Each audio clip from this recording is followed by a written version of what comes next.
যোৱা পৰহি মই ফেচবুক লাইভত এটা কথা উল্লেখ কৰিছিলোঁ যে অসম চৰকাৰৰ তৃতীয় আৰু চতুৰ্থ শ্ৰেণীৰ যি পৰীক্ষা হ'ব তাত আমি লোকসেৱা আয়োগৰ আৰ্হিত প্ৰিলিমছ আৰু মেইনছ আমি অনুষ্ঠিত কৰিম।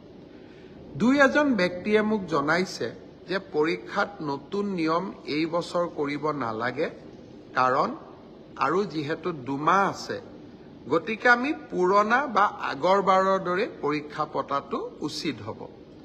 আমাৰ চৰকাৰখনে সদায় ৰাইজৰ কথা শুনিবৰ বাবে চেষ্টা কৰে, কাৰণ আমি বিশ্বাস কৰোঁ লাও যেনেকৈ পাতৰ তলত থাকে, চৰকাৰো ৰাইজৰ তলত থাকে, ৰাইজৰ ঊৰ্ধ্বত নহয়। যিসকলে মোক এই পৰামৰ্শটো দিছিল, দুই এজনে অলপ গালিগালাজো কৰিছে আৰু কিছুমানে ভালকৈ পৰামৰ্শটো দিছে। গালিগালাজ কৰা সকলকো মোৰ মৰম জনাইছোঁ আৰু ভালকৈ কোৱা সকলকো মোৰ সন্মান জনাইছোঁ।